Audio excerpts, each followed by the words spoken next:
That was a whole operation. Yeah.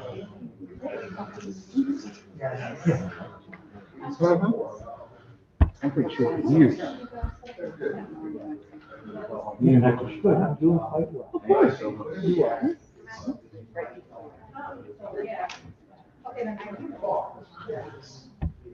Are we getting more commissioners coming? Or you got a quorum, right? There's a quorum on 9, right? Mike, I mean, Richard. I bet he'll show up. You were in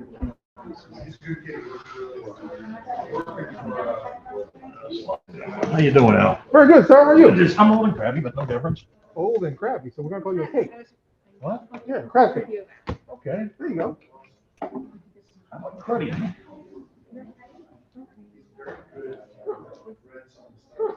They're supposed to transfer directly to my email and I never You're got from it. me, right? Are you ready to go? Okay, so, okay, this Serena does. She has, COVID in the house. See us? We see you, look, good. I will find If no one else is coming, I'll move over. Tristan's coming and Richard's coming. Yes. All right, I'll stay here. No, I mean, you can slide on. Ah, stay. We got 3 chairs here. That way I don't show up on television. Nobody's gonna look at it. Ready to go? Ready to go. Okay, Okay, we're gonna call the meeting to order. Gonna read the notice. Sean is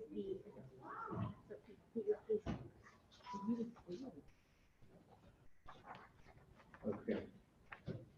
City notice, New Haven, 2023 Charter Revision Commission will convene on the following dates and times. The Board of Alder's chamber is located at second floor, City Hall, 165 Church Street, New Haven. To do the work times, the commission follows. Tonight, February 16th, March 8th, snow day, March 9th, workshop, March 23rd, workshop, April 11th, workshop, April 12th, workshop, April 22nd, if needed, April 25th, deliberations, recommendations of the commission, and then May 9th, final deliberations, public hearing, and recommendations of the commission. Thank you, Reporter, Honorable Michael Smart, test chair, Honorable Michael Smart, city clerk, for accessibility related accommodations, 946-7651, or voice for 946-8582 TTY. Public comment, testimony, and request to testify should be submitted via email, public testimony, newhaven.gov before 2 on the day of the meeting. These meetings are viewed on the Board of Alder's YouTube page per ongoing COVID protocols. Wearing a mask is required at the meeting. Start to my left, introduce the members of commissioners of the meeting. John Keys. Michael Smart. Sal DiCola. Ann Schwartz, Sandra Torino. So, the sign-in sheet, but I guess we'll start, I have, Patricia King. Have you come up first, testify?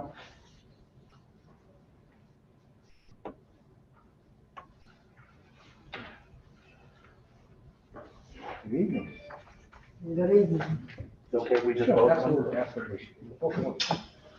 Spoke your names to the record, please. Whenever you're ready. Oh, just before, just like to note, we have Alder Guzman in the house, Alder Singh, Majority Leader Furlow just entered the building. Welcome.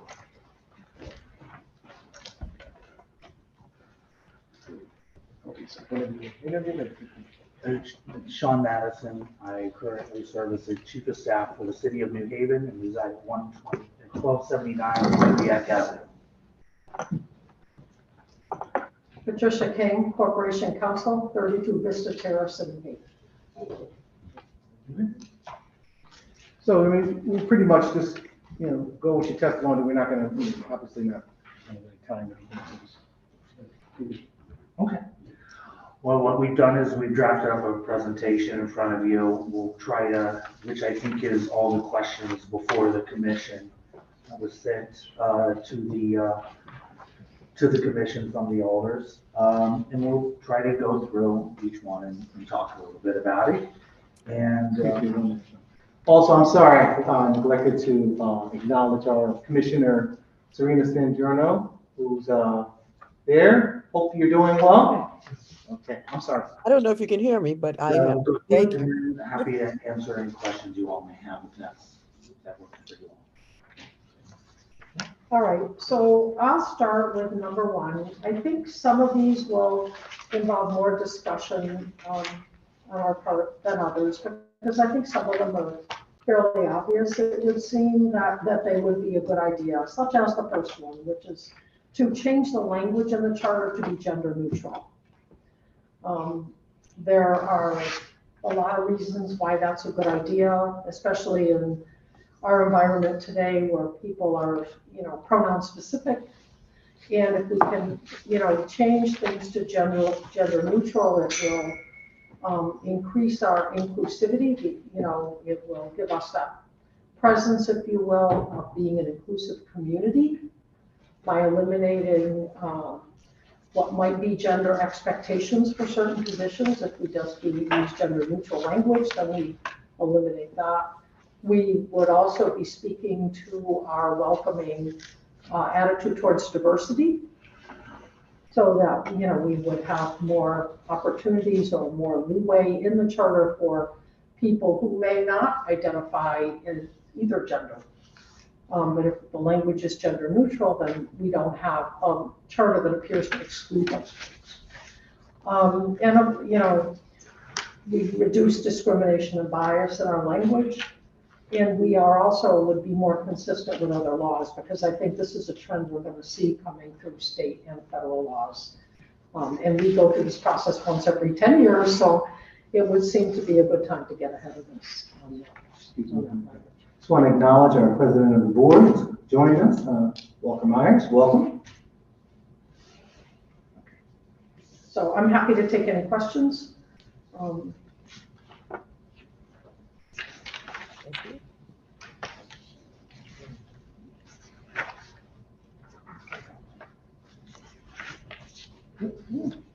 Under the cold. Still working. I usually break things. So we need, we're gonna go to, I know it's worded many different ways to the, many job descriptions, so we're looking to go to everything. Right. Right, so gender net neutral on everything. Yeah, I know it's a lot of. It's confusing when you read some of our charters, how it keeps changing. Alderman, alder, and Yeah, and there were a lot of places, I can't remember where I came across it, somewhere where someone said Board of Aldermen, for example. Mhm.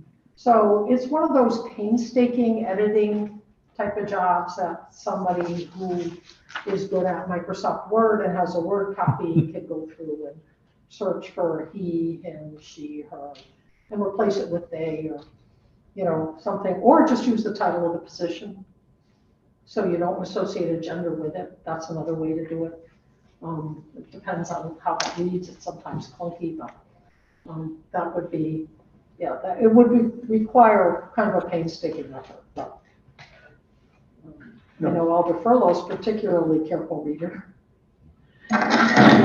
But Yeah, I think the big thing here is on the recommendation of the commission's time on this is about respect to the residents we serve, and having a guiding document on government that is one that is the most inclusive as you can get, at least with the language.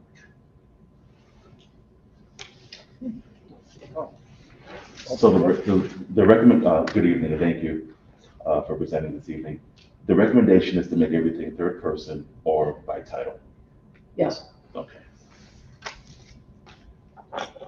And that's something that, which department will be responsible for doing that? Because once it passes from the board, there has to be some department that's actually going to do this. Would this be IT or? Well, it's probably something that I would think that between council and somebody else to help go through the entire charter and make those recommended revisions. Yes. Okay, I can Yeah. see Mr. Lucas breathing hardly. Please don't put that responsibility on the staff of the Board of Alders. Yeah, I'm not frankly sure mechanically how this works, having never been through it myself. But I'm certainly willing to give it a shot. It usually takes more than one set of eyes on this type of editing anyway, as we all know. So if somebody could start it, I'm happy to edit it, but I'll do whatever the commission requests of my office. So that I know only the Army loves a volunteer, but I'm happy to do it because I think it's a worthy step for the city to take here. Thank you, Mr. Chair.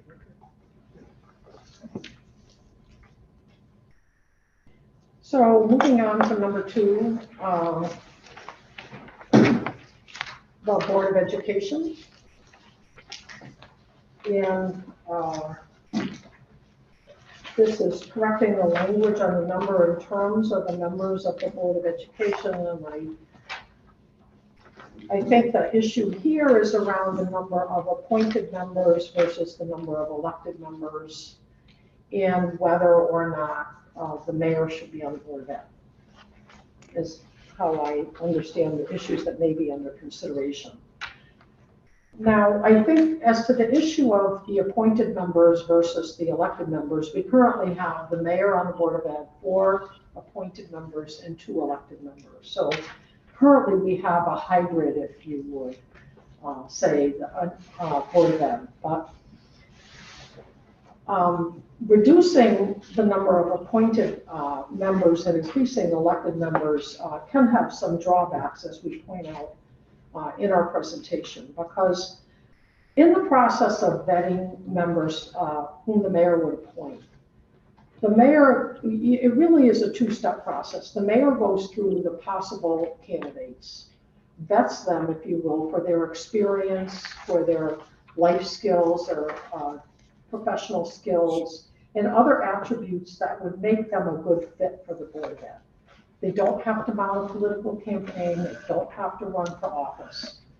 But the mayor makes that decision with the best interests of the city and the Board of Ed involved, and the Board of Ed, to try to match members who have skills, diversity, any number of factors that would meet the needs of the Board of Ed. And that process is repeated again when the Board of Alders approves the Board of Ed members. They also get to go through that vetting process. If you have all elected members or more elected members, then the only pool that is available are those who have the interest and the time and the resources to actually run a political campaign. And if you have that scenario, you also may be more exposed, the board may be more exposed to some outside political group who wants to gain influence on the Board of Ed and influence over the public school department, and therefore could sponsor any number of candidates in different wards or districts or however it would be decided to be done. And then you could have an outside force that's driving a political agenda. And if there's nobody in the community who wants to run against these folks, they may run unopposed, they get elected, and then you wind up with a board that is driven possibly by political considerations and not necessarily by considerations as to what's best for the city. So that, I think, is the drawback. I think, requiring people to run to be on the board would discourage people from doing it, and also would be detrimental in terms of our ability to select people who might suit the board and be a good fit for the board. So that's basic. That, I think, is the basic difference between the elected members and having appointed members. I believe some of the request and testimony that was given before was to increase the amount of elected on the school board. again, I think there's data that, when the two electeds, on the school board are running now, they've really there's not been much of a race. There's not been, if any, of a race. And it's been, there hasn't been a lot of interest in running for those two. Secondly, you run the risk with increasing the amount of electeds of losing some certain skills in the position, in the appointments.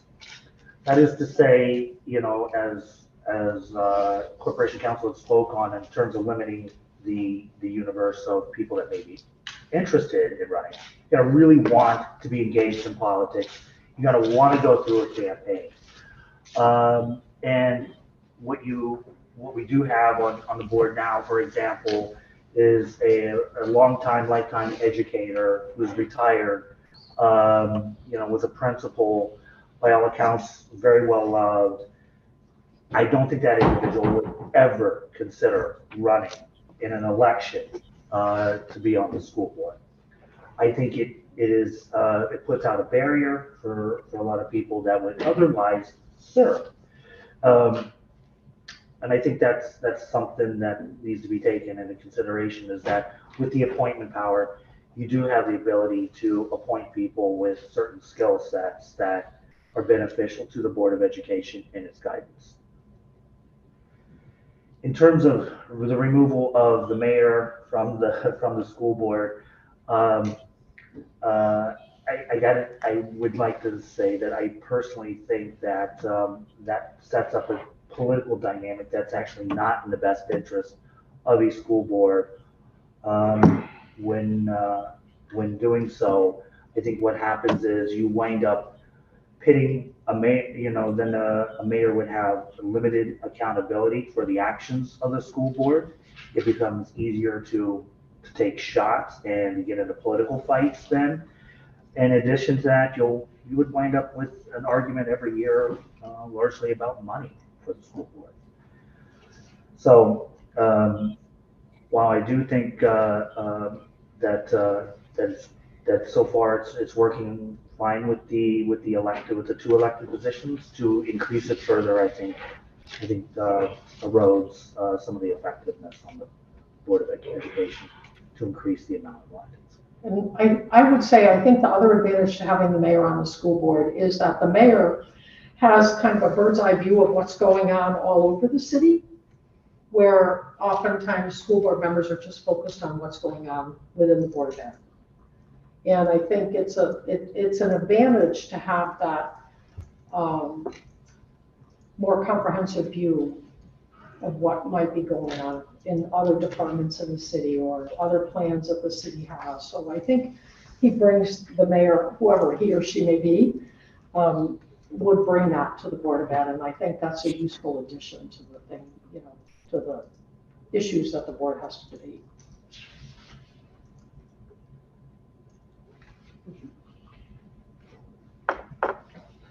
Okay.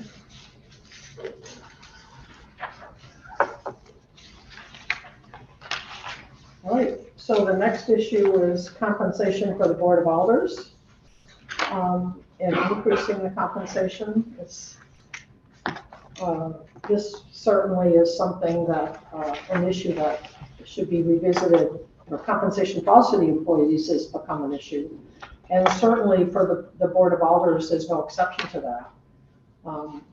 The proposal is to update the Board of Alders compensation to $5,000 and $6,250 for the president, and including an increase tied to cost of living increases. And I think the administration supports this. It certainly serves to recognize the effect of inflation recently on stagnant salaries, and recognizes, frankly, the value of the time that the alders have to put in. This is not an easy job, and it's not something that you can do one night a week or one night a month, I should say, like many board and commission members. This is a big project, and I know the alders all work hard at their various committees and put a lot of time in. So I think that the compensation should be increased accordingly. So we certainly support this one. Thank you. Thank you, Mr. Chair. So just for clarification, this is $5,000 a month for the alders and, no, I'm just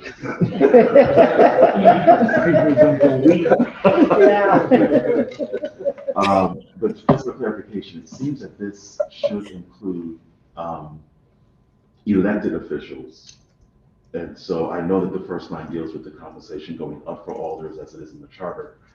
But I think our discussion was to also include the city town clerk in the sliding scale of increasing the compensation. Because with that office also, the salary can only be changed through charter revision. And so we did raise the one for the registrar. So it seems, just for clarification, that it should somehow include the line of the Board of Alders being increased, and then also elected officials. I'm not sure how that wording would be, but was that the intent to also include, I mean, I think that's what we had originally. Yeah, I think, well, it certainly seems that it would be fair. Yeah. If elected officials, other elected officials, other than the Board of Alders are compensated, then it should be that all should be increased. Right, so any elected official whose Who compensation. receives compensation that compensation should be increased by. Right, so that it wouldn't require a charter revision. Right. To have a salary increase, but that would also be part of the cost of living scale increase. Yeah, it's definitely something that can, again, recognizing that the charter doesn't really get adjusted very often, and you're talking about decades of time. Time passes by, costs increase. Yeah, we're amenable and supportive of those changes. When it comes to the mayor's compensation, that's managed separately under the charter, and I believe the way that works is if there's an increase to the salary of the mayor, it has to occur between the time of the election and before they are sworn in. Really, I'm not here to make a recommendation one way or the other on changing that. So, but yes, the rest of the elected officials that are set by charter, yeah, increasing their compensation. Great, thank you. So the next one is 4-year terms for the alders, the mayor, the city town clerk, and the registrars. And this change would bring us into line with other communities who now have 4-year terms for their mayors, and I believe also for their other elected officials. But it certainly would allow for longer term planning by the elected officials. And it would eliminate the need to have to run a political campaign every other year, which takes a lot of time and frankly can be distracting from the overall goals that the elected officials have set for the city. So it would allow for more stability and more long-term planning and time to reach those goals without having to worry we could be out of office in 2 years rather than 4. So I think it gives, and we certainly saw that when the pandemic hit. We didn't do much the first year of this administration other than deal with the pandemic. So that put everything behind by a year. And then, that second year, there had to be another campaign. So I think this makes a lot of sense to go to the 4-year term. And the other issue is that for those few city employees whose terms run with the mayor, are coterminous with the mayor, taking a job with a 2-year job security term is not always that attractive. So I think it would also help in terms of recruiting candidates to work in leadership positions for the city. So. Commissioner Pat, would you include the members of the Board of Ed in the 4 years that you support, the two? I believe, Yeah. Commissioner Keys, they're currently 4-year terms. Okay, great. Displayed my ignorance, thanks. Commissioner Phillips? Thank you, Mr. Chair. So we know that Hartford has 4-year terms for their city council and also for their mayor. How do you think that this lines up with our other cities? You know, New Haven is very unique in its legislation process. So if you look at Bridgeport, their mayor has 4 years, their city council has 2 years, but the mayor is actually over the city council in Bridgeport. And so they only operate, so he serves as their chair. So when he's not present, then the chair of the board or the city council will operate. In New Haven, we have a real distinct difference between the administration or the administrative and legislative body. So how do you feel that we line up with this kind of structure with other cities that would justify us really going 4 years for all of our administrative and legislative bodies? Again, I think it makes a lot of pragmatic sense in order to give people who want to run for office when they get elected a 4-year term. This repetitious, I mean, like it's New Haven, right? Just every 6 months there's an election. I mean, I don't think that's any joke, whether it's a town committee election or whether you've got a state election and then you've got local elections. You know, just hold your breath. It'll be here, the election season will be here soon enough.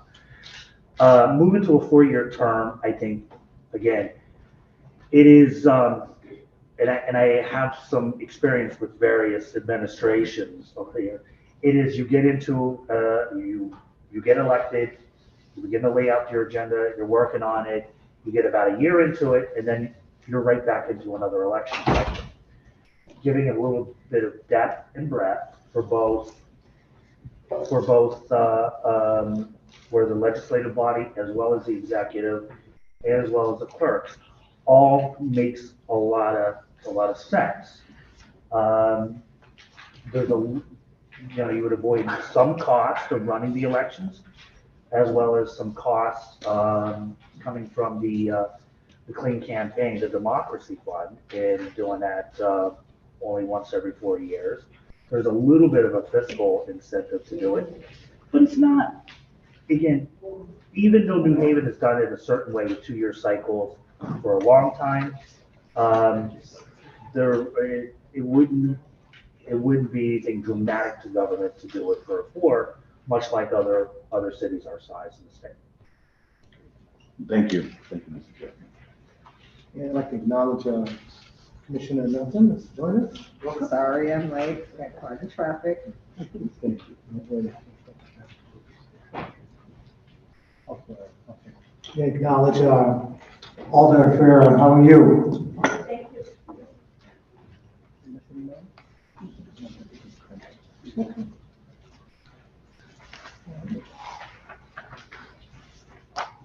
So we move on to the issue of majority party alders filling positions on boards and commissions.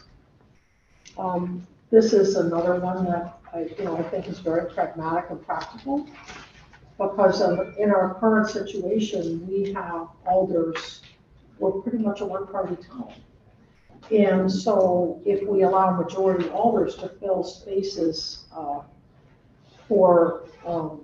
that would be held otherwise for minority party lawyers, we have more members on the board. We can fill the boards and commissions with majority party alders. So I think this is another one that makes sense. And it allows more of the alders to serve on boards and commissions because the majority, if not all the alders in New Haven at any given time are mostly at one party. So it gives the alders more opportunities to serve, and it provides boards and commissions with more members. It's hard enough recruiting minority members from the public, frankly, to fill some of these spots in boards and commissions. So it would seem that the alders should be able to fill these spots with majority members.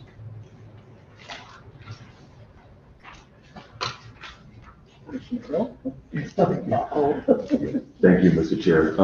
I just think it's important to have discussion as we're going through this. Absolutely.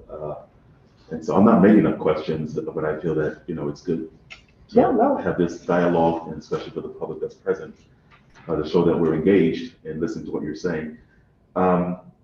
So the majority number, what I'm wondering now is if a Democrat is appointed, and then there's a space for a Republican, are you saying that now those two spaces will be filled by Democrats if the majority party, if everyone is a Democrat on the board?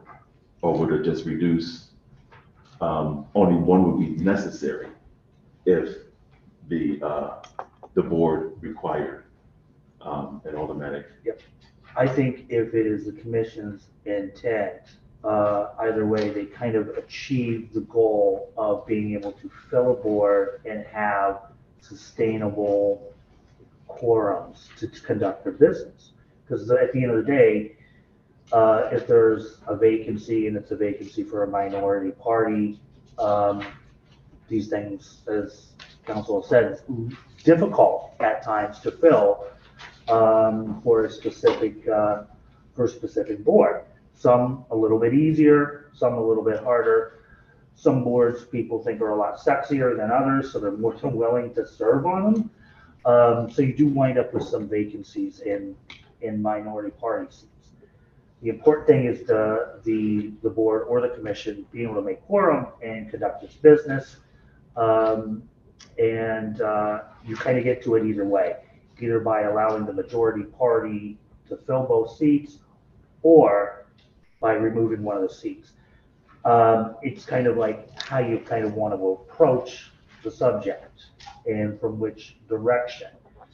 I don't think it's a terrible thing to have the majority party fill a vacancy for a reserve for an owner who is a non-majority seat.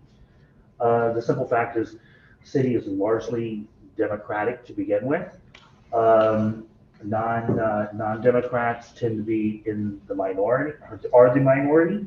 So by having a Democrat fill that seat, it is sort of reflective of the will of the area and the community to begin with.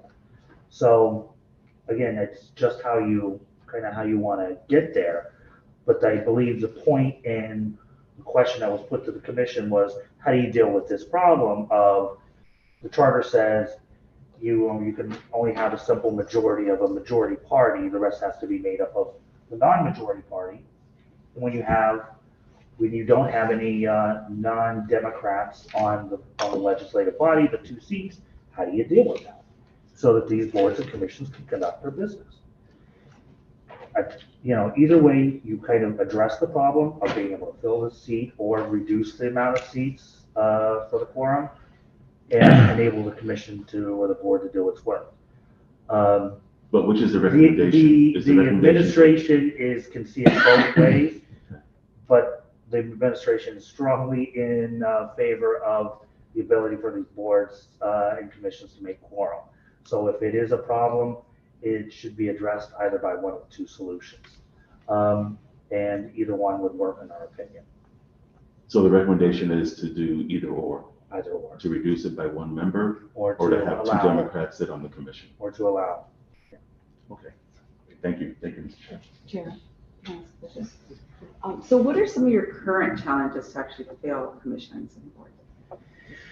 Well, again, some boards are very easy to fill because people have great interest in them. Others, not so much. There are charter specific requirements for technical expertise on boards or geographic location.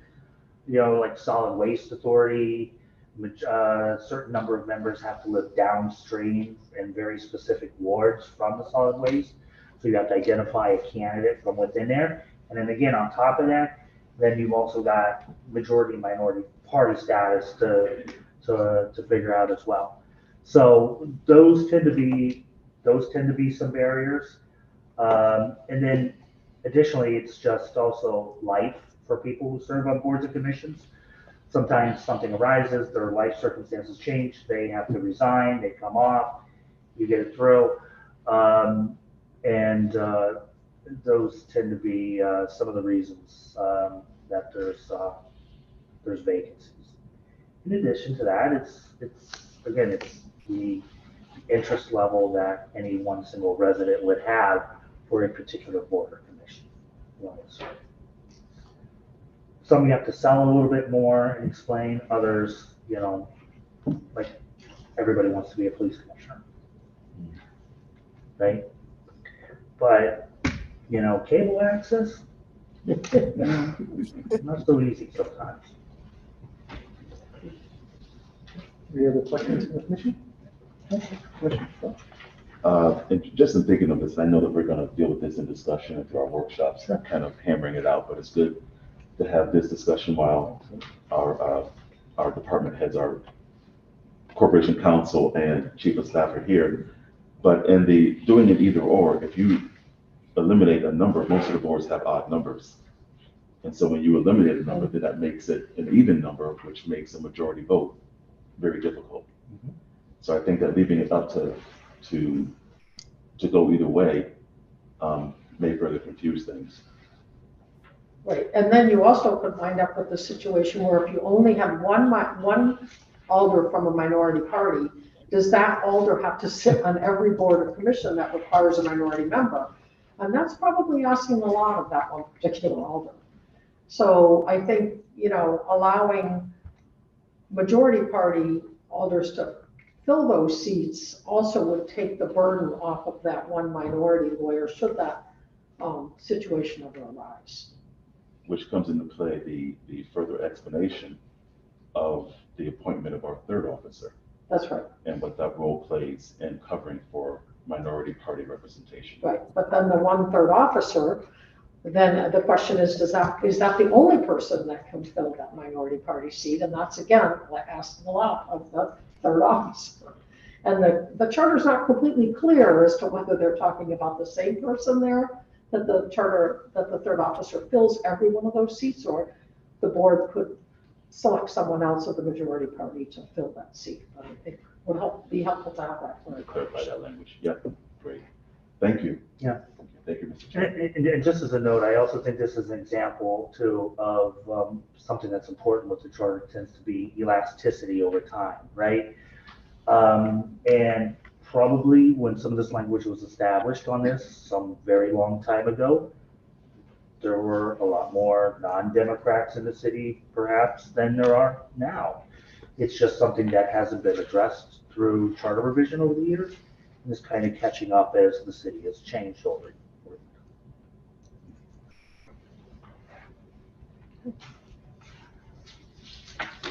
All right, so moving on, the next issue is whether the charter should be revised to require that the legislative body, the board of alders, approve all MOUs or memorandums of understanding that would be entered into by the city. And I have to say that this is something that we don't recommend for a number of reasons. MOUs are generally involve something that's time sensitive and generally require some quicker action by the city departments involved, and going through the legislative approval process would certainly slow these things down. So what might happen is that what could be an MOU, in order to not get held up by the administrative process or the legislative process, could then become a formal contract and just go through the regular city procurement or contracting process. So you might wind up, which may not necessarily be a bad thing, but it may be quicker to do it that way in something that's time sensitive if an MOU has to go through a whole legislative approval process.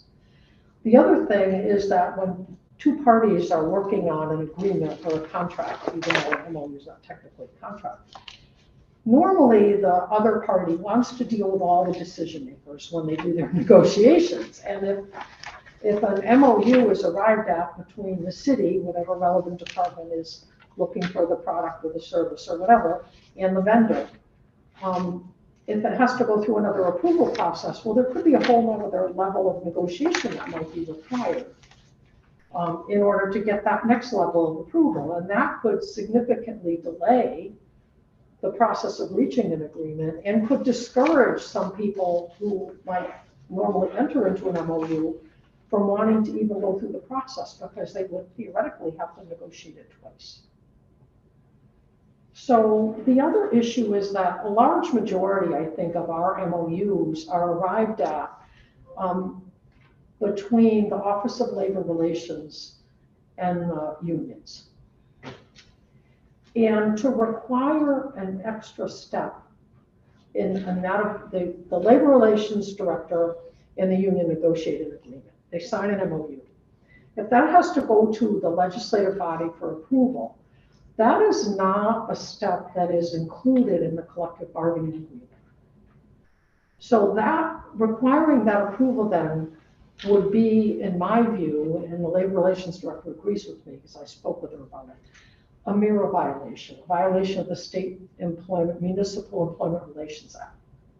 Because it's adding a step that's not provided for, that's not bargained for in the collective bargaining agreements. So that's another reason. And as I understand it, most of the MOUs are agreements that are resolved between labor relations and the unions over whatever various disputes there may be.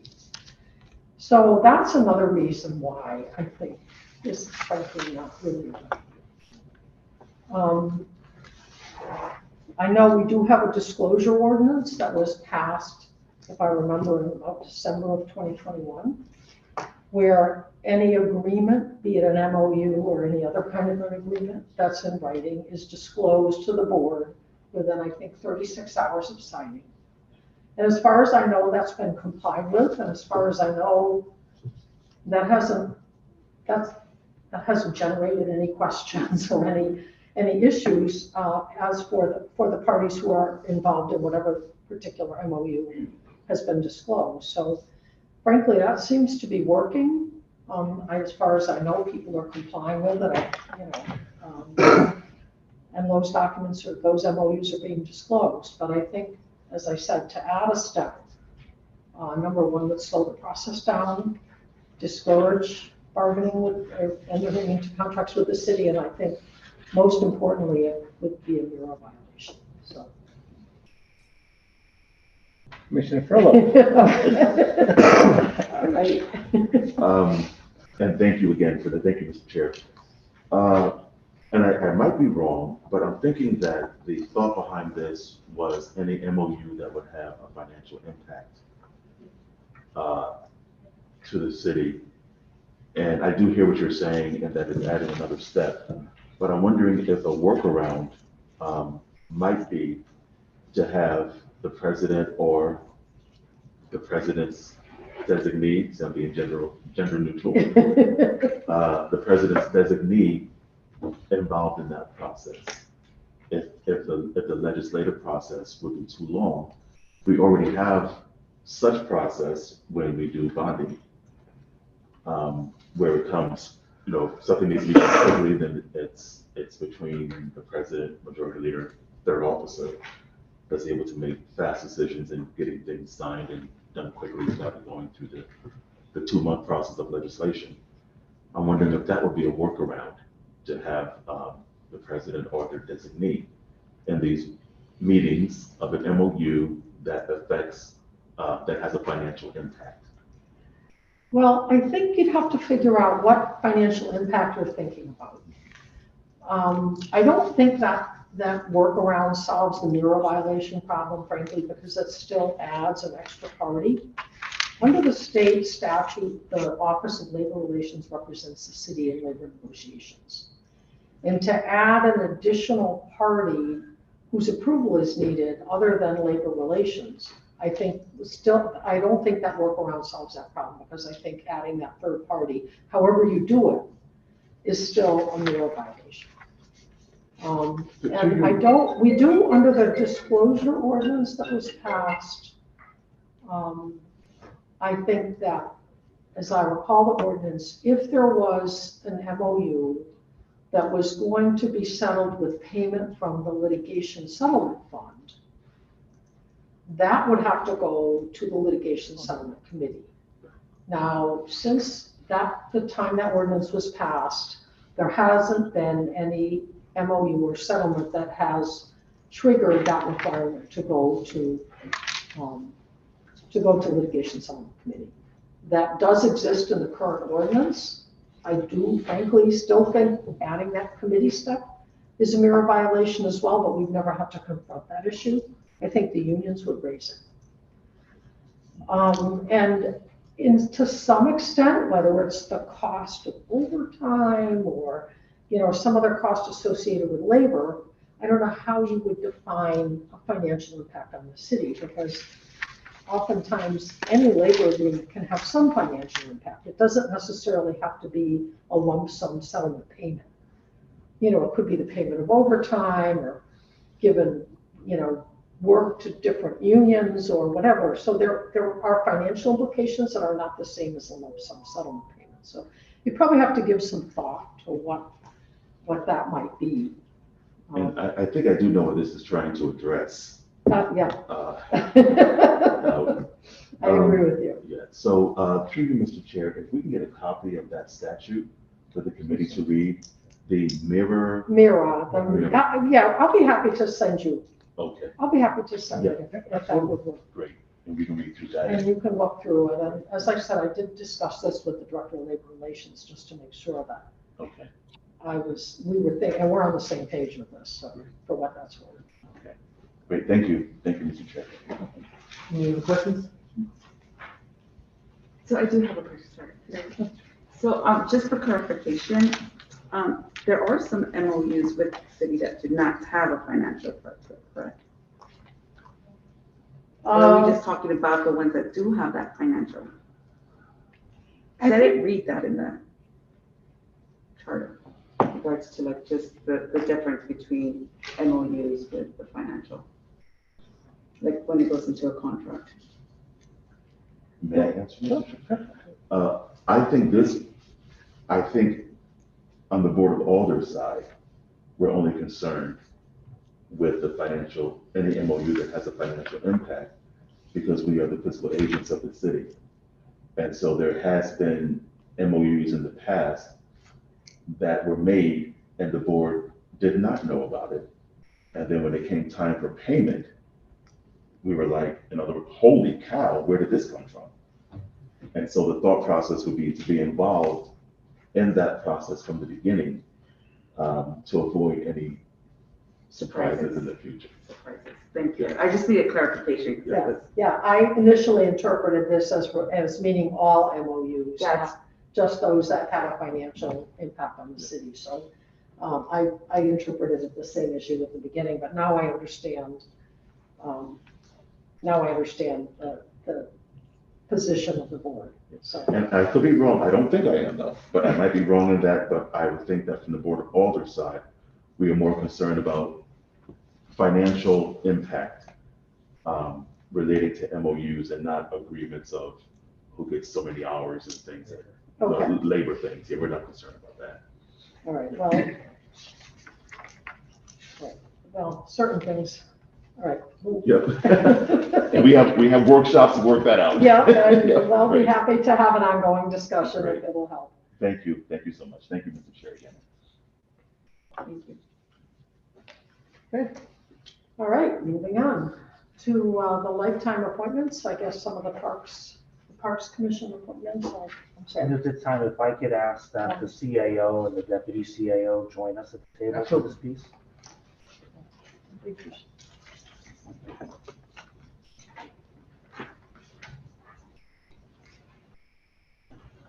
Name and address for the record, please.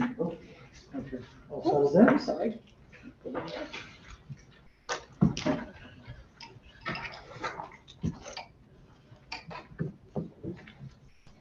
Yep, you can just pull it right down. Yep.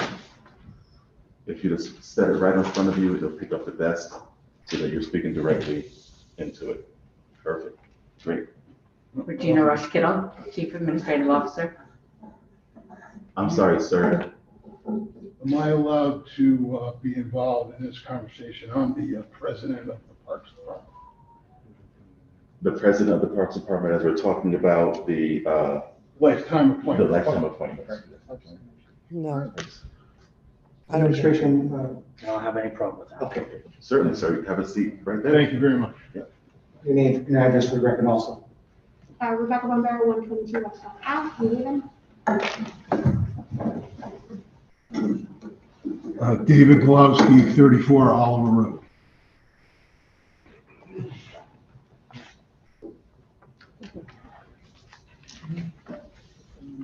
So this is the question of lifetime appointments on the Parks Commission, which is the only commission that I'm aware of in the city that has lifetime appointments.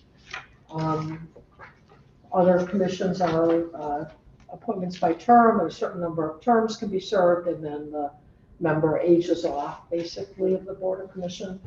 So this is a somewhat unique situation, but there are some downsides to lifetime appointments, which mainly would involve a culture or attitudes and viewpoints that may not change so rapidly with the time, so to speak, if members are on the board and are on the board for life. I know it's a commitment to serve on any board or commission, but I think a lifetime commitment carries with it a little bit of, it's sort of like the lifetime appointments for our federal judges, and you don't answer to anybody anymore. So there's a little bit maybe of an attitude that that they can't be touched, that no one can, really affect necessarily what that board or committee member, commission member wants to do. It's a subject that has been raised over the years through various administrations. I think the commissioners do a great job. The question is having you guys do a great job. Having lifetime appointments and an individual not being turned out on this Parks Commission, like any other parks or like any other commissioner board, and the ability to rotate new people in, new perspectives. I think that's really important. Our park, a lot of people feel very strongly about our parks, the city, and spend a lot of time to try to cultivate a fierce sense of ownership by residents over the green space in the city, and people are really good advocates about it. I do think that over a period of time, being able to term limit the commissioners on parks as other boards and commissions, again, and rotate new people in, I think is a good idea, and one that provides new insight, new ideas, new thoughts. It helps with diversity, and again, being elastic over time. The city changes, so do at times their commissioners on boards. And if I can add that this system is it's a very outdated system with having the lifetime appointments. There's no other city commissioners that have such appointments. Yep. And we're frequently the question comes out, how come this is the only commission that has this ability, and why has this continued on for a period of time? They said everything, but I'm happy to answer any questions.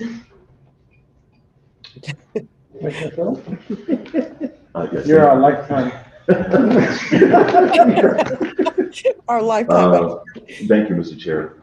Can we have the history on why this started? And also in the presentation, I don't see a suggestion of how many years a commissioner should serve before the term out. Are you suggesting that it should be in sync with the other? Correct. Yes. Okay. Yes, sir. All right. And when you're discussing 4 years, Should the Parks Commissioner be 4 years or 3 years or 2 years like it is now? Yeah, well, I think the commissions go, what do they go, 10 years?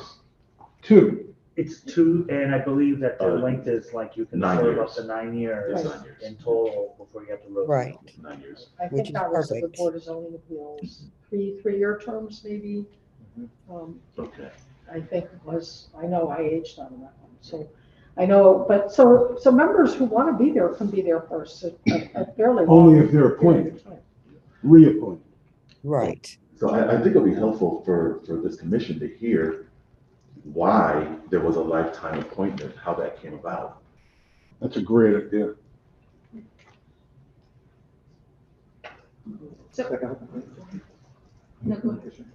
No. I actually want to hear from the president and your thoughts in regards to, as you asked to join us at the table. Yeah, I have a whole book here I want to discuss. So use the Should I mic so we start can- now? Yeah. Okay. I have made some notes on what you people are saying here. Okay. First of all, I'd like to say that we've been very creative. We've had new ideas at the parks constantly. Okay. We have our lifetime commissioners that says, we are not diverse. We have a Black lifetime commissioner, we have a Hispanic lifetime commissioner, and we have a Caucasian lifetime commissioner. I just don't see how more diverse the lifetime commissioners could be. Okay, that's enough. Okay, Give me a break. we have created, it says we don't think about new ideas. Well, we have a hockey program for the youth of New Haven. Bauer is giving us extra money, to bring in hockey equipment for the children. I think that's very creative.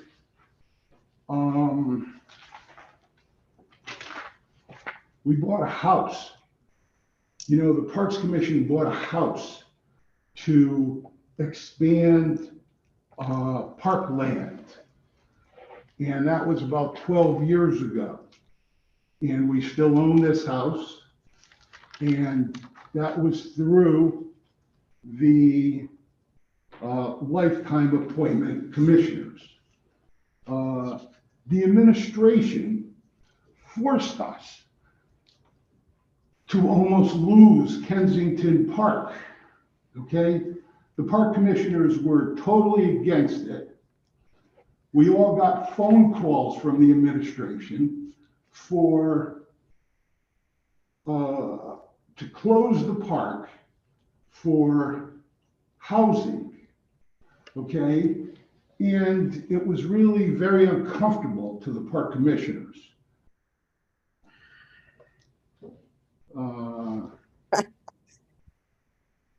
Oh, boy.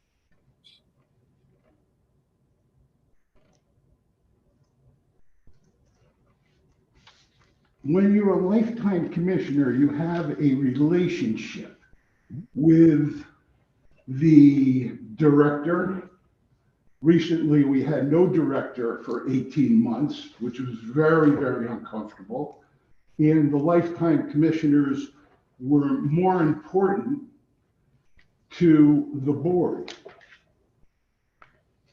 Also, you're talking about, the board and having people on the board. Well, there's been a vacant position on the board for the past 4 or 5 years. Why hasn't it been filled?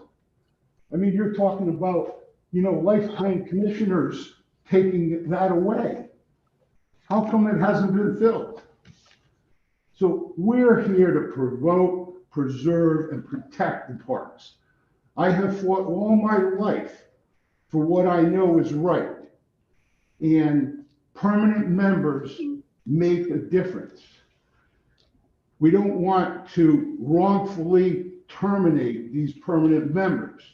There is no rhyme nor reason to delete the lifetime park commissioners. Who cares if another board doesn't have that? The park commissioners do have that. And it's positive and it's helpful, okay? There's no cost to the city. The park commissioners don't take any pay, and it only takes away and just detracts if you get rid of the lifetime commissioners. From the neighborhood where you live in a home for 2 years, you do not get to see the growth and the maturity like you do in the Parks Commission if you've been on for a while. You do not see the development of the system. These are the glue, the lifetime appointments are the glue and the fabric that maintains consistency with the Parks Commission. These commissioners have built strong relationships with city employees, citizens, groups, such as the Friends of the Park. And they are stewards. We are stewards of the park system and the community.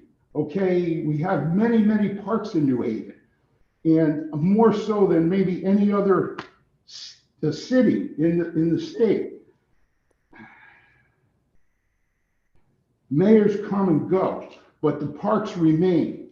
The idea, the audacity to change the charter on a matter that is of no cost to the city will only hurt the citizens, the department, and detract the consistency. 5 or 6 citizens spoke on deleting the permanency. I haven't gotten any calls from any citizens, trying to say something's wrong with the parks or something's upset with them. I don't know where, these people direction came from. The hundreds of people I spoke with do not hear, never knew there were 3 permanent members. 99% of the residents never come to any park commissioners meetings that are open to the public. And 99% have not called or sent any letters to the commissioners. They call for a permit for a field. The commissioners need the support of each other. There is no movement to delete permanent members. I do not see T-shirts that say no permanent members. Whose idea is this? It's been the way since the 1800s. Things that help parks and the city should remain intact. And for your consideration, you need permanent members because they have the knowledge and the awareness of parks operations. Thank you very much. Done. Okay.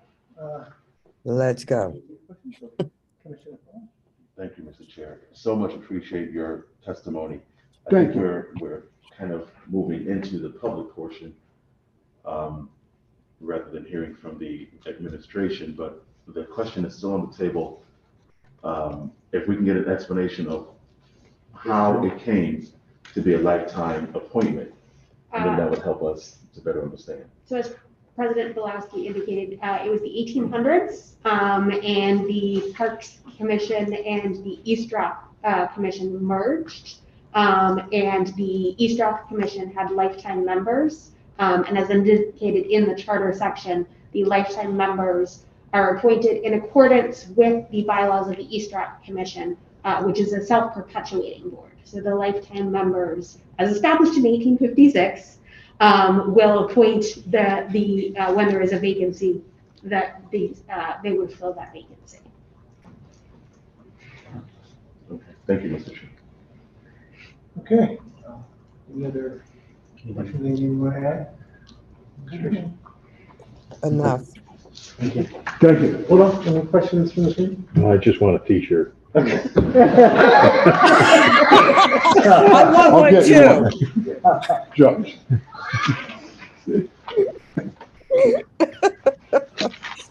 Oh, that's hysterical, guys.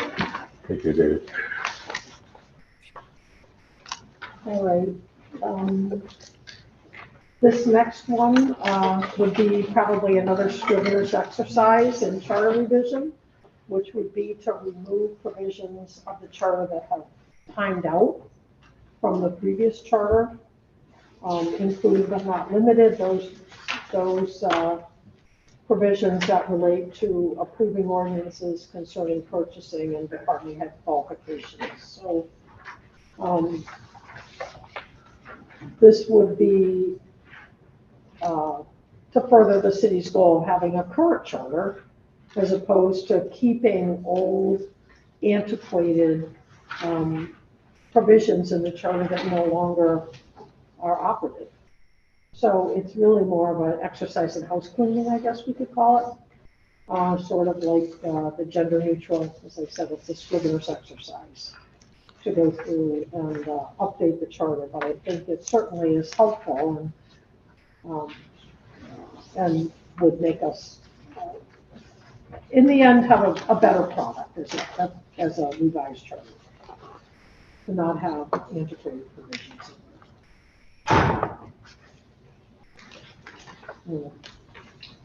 And I just want to acknowledge Ivan Miller is with us.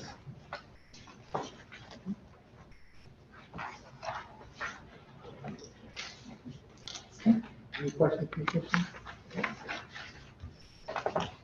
The next item is to extend the time period for the approval of nominees to boards and commissions from 60 days to 90 days. And this would allow additional time for board and commission nominees to get through the aldermanic process, where the way the process currently works, if the board or commission nominee can't make the one opportunity they have to go before the committee for hearing, then there's there has to be a leave to withdraw, and then the process starts over.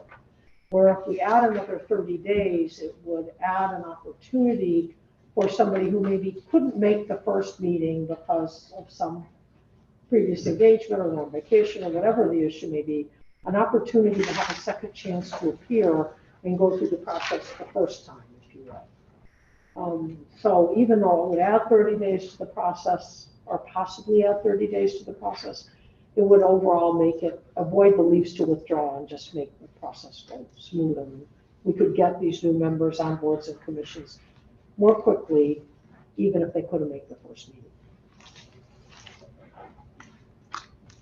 Commissioner Jones? Thank you, Mr. Chair. I think it's good for the commissioners to also know that any appointment that is not voted on by the Board of Alders becomes automatic. Mm-hmm. And so if we don't take action within 60 days, then that nominee becomes the appointed person. But what I didn't see, so we're not including the coordinators. We're not extending that time. We're leaving that to 30 days. This is just those that serve on boards and These commissions. are just boards and commission members who are essentially volunteers. Okay. So pretty much. Thank you, Mr. Chair. So the next item is reviewing the mayor's request concerning residency requirements. At this time, if I could ask that the former manager of Human Resources, Mr. Steve Labrandy, could join us. He's back for a closing farewell. He just couldn't leave. He had this. I got lost. Good evening, name and address, please. Sure. Steve Labrandy, 470 Lakeview Drive, Fairfield, Connecticut. All right, sorry about that. This request would be to keep the residency requirements for those who have to be, those appointees by the mayor who have to be approved by the Board of Alders, which would be the fire chief, and Excuse the me, police okay. chief. Can you just point the microphone right in front of you? Okay, sorry. That's okay. That's, Okay. Thank you. would be the fire chief and police chief. We would, like the requirement, the residency requirement or the elector requirement, as it also is referred to in the charter, to be removed for the CAO, the coordinator, Department heads, the department heads. with the exception of the two public safety chiefs, police and fire. For the reasons being that, because of their nature of their job, being within the city, is a, important part of that.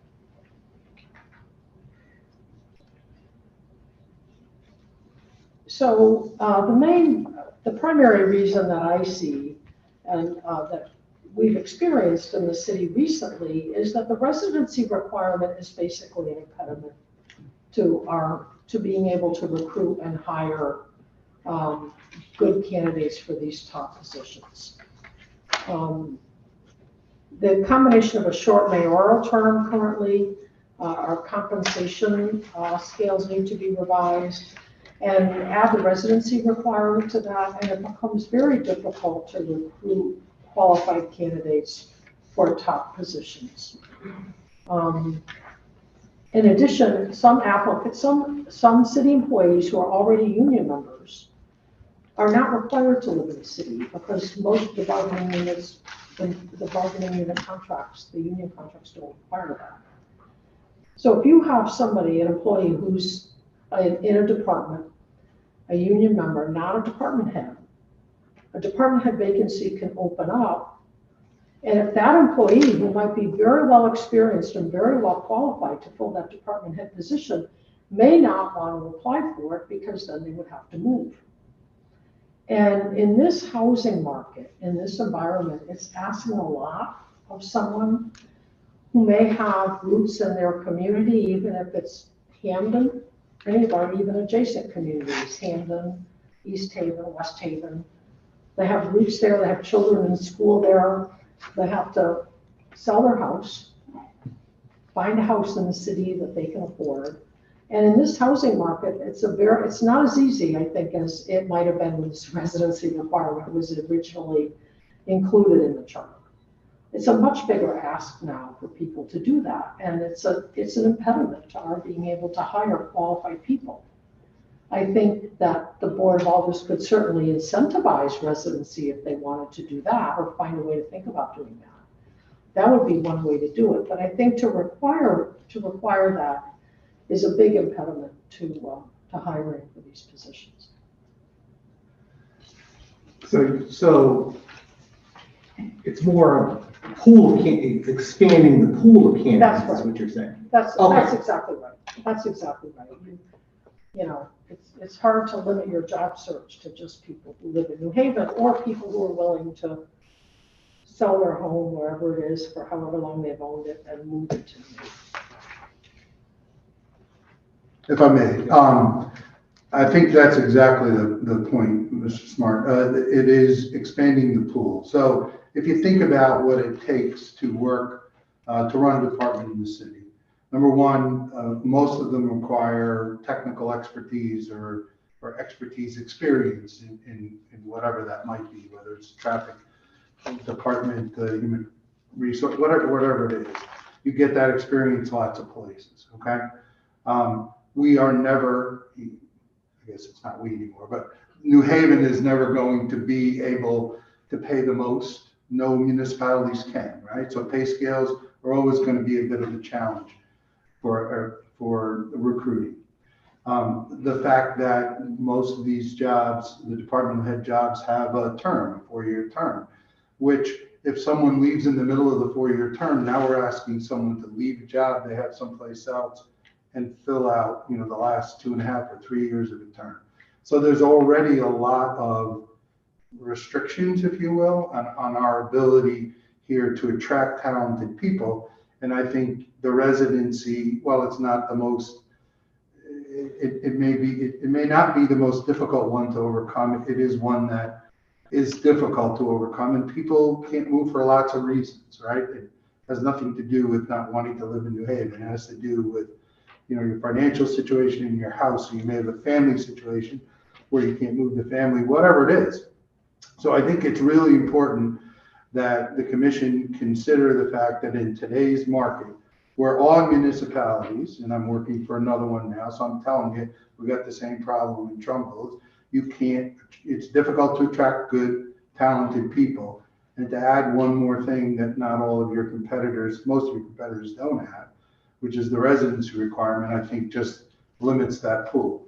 And I would also argue, as someone who worked here for 12 years and worked very hard at it, that I think you need to consider what the value add of having someone be a resident who is skilled and qualified and who the mayor, who's elected by the citizen, wants to fill a job. What are you getting by requiring they be a resident? So I think you need to think about the problem in those ways, that it's a very practical problem of identifying people that are qualified and willing to take on what are difficult jobs, right? When you do whatever job you're doing for a municipality, you're in a fishbowl, you are subject to public scrutiny that you don't have in the private sector. That's not for everybody, right? And so that, all these things make these jobs tough to do and tough to fill. And so I would ask you to consider removing that, because that was a major barrier, certainly, that I faced throughout the 12 years of, trying to recruit people to be department heads.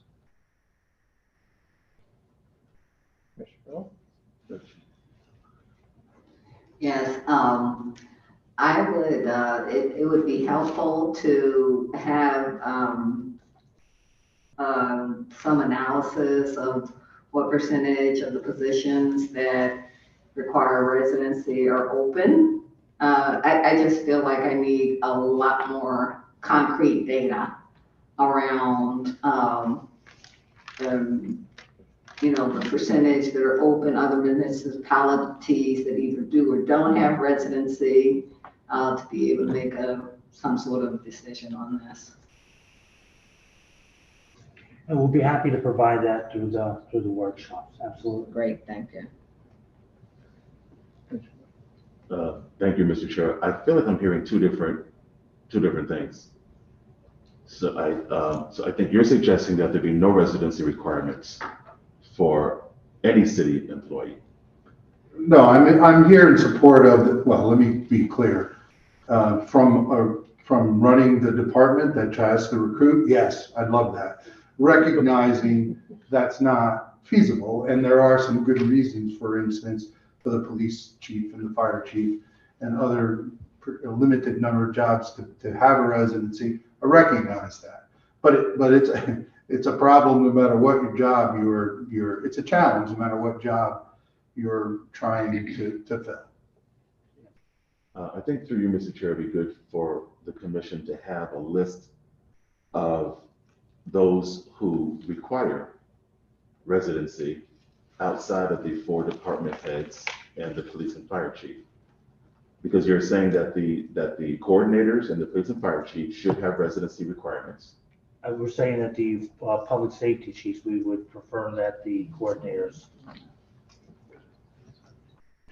Yeah, we would prefer that the coordinators not have residence requirements. Okay, this reads really strange here. I'm not. Am I reading this wrong? Reviewing the mayor's request concerning residency requirements only apply to those of his appointees approved by the Board of Alders. Those are fire chief, police chief, the 4 coordinators, chief administrative officer, controller, community service administrator, and the economic development administrator. And the others not approved by the Board of Alders no longer be required. Okay, so. This condition Yeah, Yeah. Yes, that's kind of a run-on sentence. So for the dozen or so positions that are required residency, kind of moving, keeping the fire chief and the police chief as residency requirements, and for the others, the flexibility of not. again, the desire is always to have people, or staff, be New Haven residents. And it is, right now you have two choices. You either find it within 20 square miles that's already here, or you convince somebody to come into this 20 square miles and serve for those positions. And really, it is the flexibility to be able to do and to have a larger pool from which to draw. Again, not everybody has, for their personal circumstances, can leave with their community and move in. That would make wonderful candidates. And the same thing's true of a lot of internal people that I think over the years I've seen that would be wonderful department heads, cannot, because they have an established home in a neighboring community, cannot be considered because they are not residents. So this is, again, it's not something I think that's it's been before a commission, at least in my time, and it's something we're looking at. Again, it would be for department heads, for the coordinators, with the exception of police and fire. Okay. And there's no others, it says in others, not approved by the Board of Alders. Because we already have a process for that, right? So that's the. So let me help a little bit, Sean. So I think, Alderman Fairwell, what he's talking about is the police and the fire chief are already approved by the Board of Alders, as are the 4 coordinators. There are other department heads that the mayor appoints directly, but they also have a residency requirement. Okay. And I think it'll be good that we have that full list. Sure. So that the commission knows all of the people that this is talking about. Yep. We can get that through you, Mr. Chair. Absolutely. I think that would be helpful. Okay, it's just written kind of crazy. All right. But I do understand the point. I want to make sure that we were clear on that. And we have a process, what I'm saying, that we have a process that does deal with hiring someone and not giving them a residency requirement through what we just recently approved. What is that A called? waiver? No, it's not a waiver, but there's like a special way that it's a special way that you can hire. We just, no, we just approved it, where you can negotiate. Key employee? Key employee. Oh, yeah. Yes. Key employees are an act of an ordinance. Charter trumps ordinance. Charter says you have to have residency, it overrides key employee, that language passed by an ordinance. Oh, okay. Okay, which again, kind of like coming back to like just charter philosophy, best for organization of government, everything else run by ordinance, but yeah, that's it. So the executive management, which is passed by the board through an act of an ordinance, which enumerates what a key employee is, that is by ordinance, that gets trumped by the charter. So you're not able to hire a controller that lives outside of New Haven through a key employee? Correct. Okay, I get it. Great, thank you. That's helpful. Thank you, Mr. Chair. Commissioner Fuller. Thank you. So, I'm trying to get at this. So you used the miles, 20 miles. So, but a lot of the people that apply for the jobs are within 40 miles. So if we put a bigger ring around it, some of our employees that work now only live in a neighboring town. So would that be another way of looking at this, of just making the ring bigger and giving us the opportunity, but they must live in that. So this way, we know they're not an hour away, they're only 10 minutes away. If they need to come in when we have major, like hurricanes, massive snowstorms, or other, we need them in the building. But if they're an hour away, that means they ain't coming into work. Yeah, So I'm just making that. No. I think that's a good way to think about it. I would suggest you also think, like, once you're out of the city, you're out of the city, whether you're in West Haven or whether you're in Wendell, right? And again, a lot of the people, like during emergency snowstorms, are unionized employees. We have people that live all across the state, who work in the city and do really great jobs for the residents. And they find a way in to get in, for those that have to come in during the storms. Again, it's like, New Haven's a great, wonderful place. There's a lot of talented people here. There are times, though, it really would benefit the city to expand the universe of candidates to be able to hire from. And even if somebody really, on a 4-year term, if you can't move into the city within a couple of years, maybe you can get in there within 3 years, because you got to sell a house, you got to go through those things. Again, those things are very difficult to do under the current, it's not something you can do under the current regulation. But I think if you're going to draw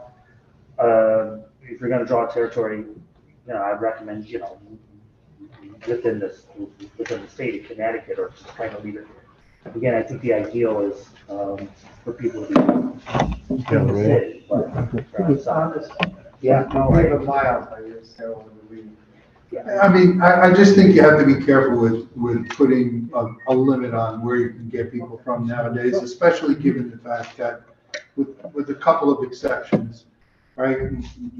A lot of people can do 85% of their job at home in a snowstorm, right? We ran the city through a pandemic.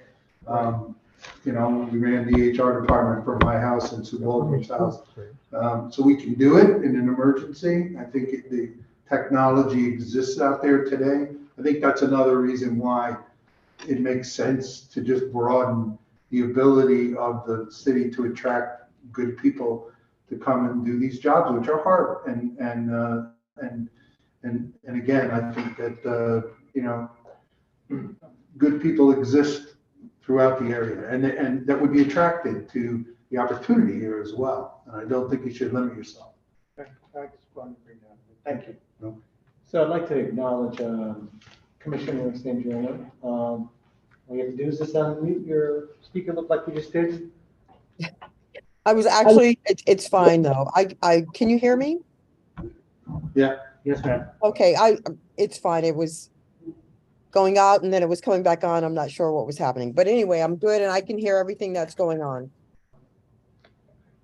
Any questions so far? You have any questions? Alder Furlow Commissioner Furlow is doing a very good job of asking all the questions, and I'm right up there with him.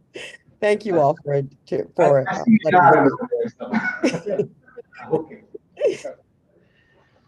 All right. And last but not least is a request labeled bonus, which is actually my ask. From the Office of Corporation Counsel. And this request is to eliminate the 2-year requirement of admission and practice for attorneys coming in as assistant corporation counsels. Currently, the charter requires 2-year membership in the state bar and 2 years of practice experience. We would like to have the 2-year requirement removed, and that charter require admission and to be in good standing in the state and federal bars, and eliminate the 2-year term because it would expand the pool of young attorneys that we might be able to attract. And we have student interns in our office, law student interns. And this would allow us to hire somebody who might have been an intern in their 3L year, who did well in our office, who we really liked, who wants to work for us. And if they pass the bar, it would allow us to hire that person rather than have to tell them, oh, sorry, we can't take you for 2 years. And by then they go find another job and never come to us. So it would allow us to do that. So that's the request. I have a question. So currently in the Office of Corporate Counsel, how many positions are there? Like, is there a position below Assistant Corporate Counsel, or is No. that's the entry level? That's the introductory, yes. There's assistant corporation counsels, And then there are 3 deputies who are below me. One manages our litigation team, one manages our contract team, and one handles our labor and employment matters. Okay, thank you. Commissioner Phillips. Thank you, Mr. Chair. And we have this requirement by charter. Yes, Yes. I know, I have to look for it too. That's why I included it here. It's Article 15, Section 2. It's buried somewhere you wouldn't expect it to be. So this means that when I finish my term on the Board of Alders and I finish law school, I can. You could come and be the corporation with counsel. It's the most interesting job you could ever imagine. Thank you, Mr. Chair.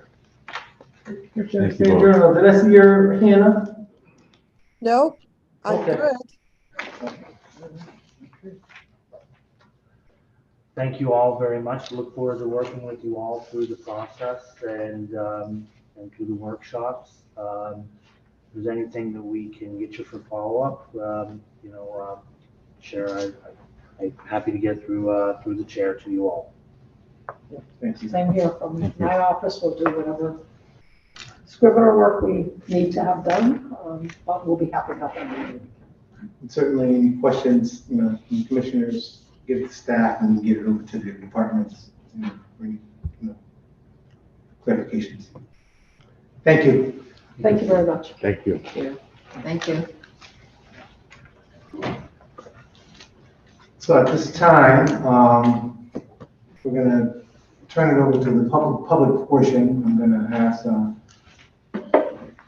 Commissioner Furlow to mind the list, and we can go from there. I mean, it seems like a pretty light audience, so, we're not gonna put the time limit on folks. Just be mindful and go from there.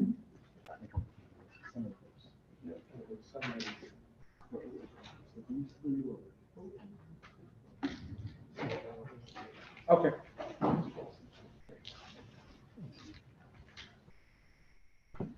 For the first person, Mr. Chair, we will call Mr. Darnell Golson.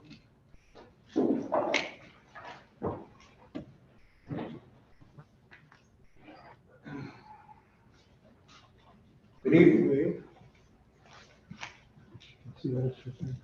Good to see you all here again in a while. My name is Darnell Golson, 66 West Hill Road, New Haven, Connecticut.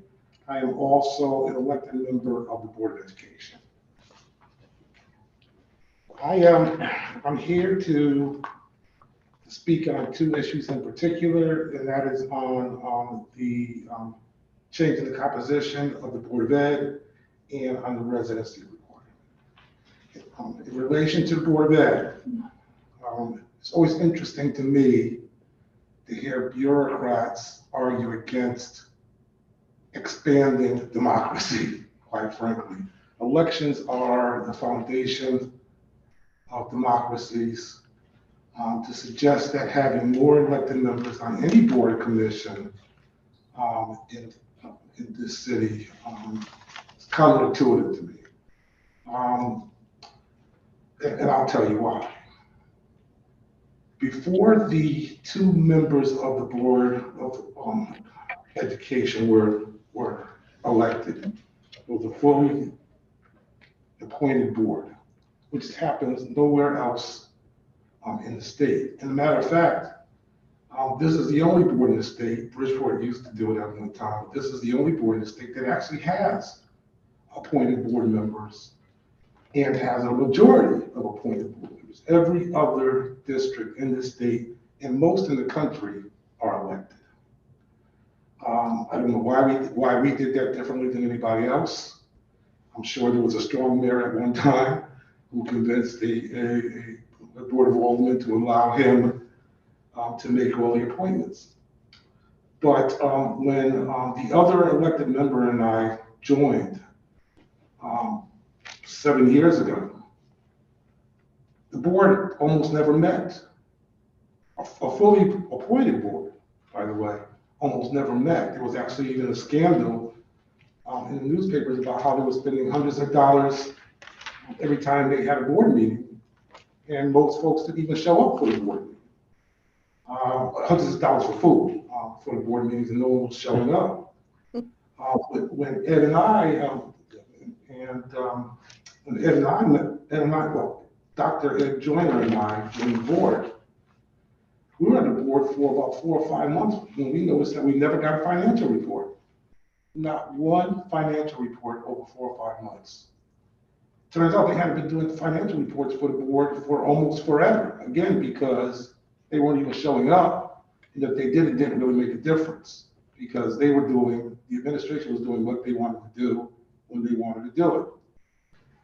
We argued for and fought for almost 1.5 years to get monthly financial reports.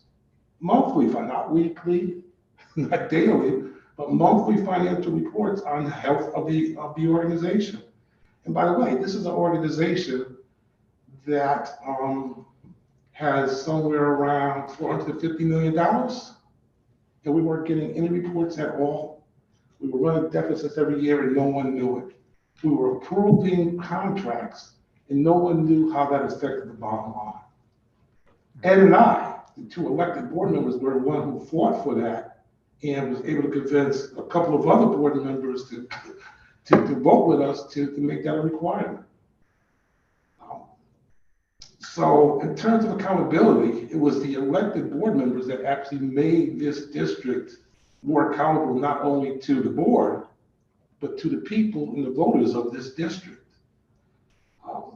So it's frustrating to me to hear that this district and this city wouldn't be well served by having more independent people serve on this board. There was another point that was brought up that we don't have competitive elections. Well, that's not entirely true. I mean, I think you all know the process that you have to go through to be nominated in this city. We went through very competitive nominating processes, both of us. It turns out at the end of the day that the Republican candidate decided to not run for whatever reason it was in my district, but that wasn't because of anything that we did or didn't do as elected candidates. It was just the nature of the process. But at the convention, I actually won by a slim majority to get on this board. So it was a real active debate. And quite honestly, how many aldermanic elections are competitive, or even have candidates that run against them, right? I would say probably just like Congress, just like our state representatives. There are hardly any competitive races on both in a state and federal level. No one's talking about eliminating or reducing elections. I'm surprised that the mayor hasn't come and said, well, maybe we should eliminate more board of alderman seats, because we don't have a whole lot of elections happening. So it's kind of disingenuous to suggest that just because over 2 elections, I've been elected twice, over 2 elections because I didn't have a Republican or other party member running against me or a primary, that we should have elected seats. And certainly, I'm sure if there were more seats, if there were 4 as opposed to 2, and people had to run in a quarter of the city as opposed to half of the city, then more people would decide to run. Smaller areas, less time to have to campaign, so on. I mean, my suggestion would be instead of attacking the system, my suggestion would be to add more elected seats. How about we have 6 out of the 7 instead of 4 out of them? I mean, that's the direction I would go.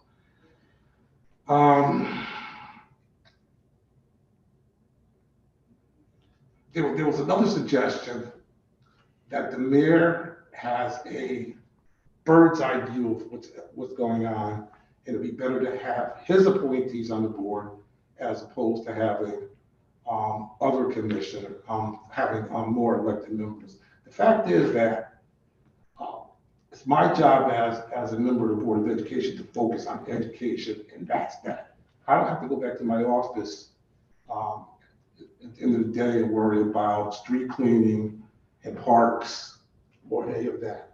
As a commissioner, I mean, as a board member, as every other appointee, our state mandated duty is to focus on education. We don't debate any other issues except how it's related to the Board of Education. So I think it would be well served, our district would be well served to have more elected officials whose only job is to focus on education and how that impacts their residents. Let me see.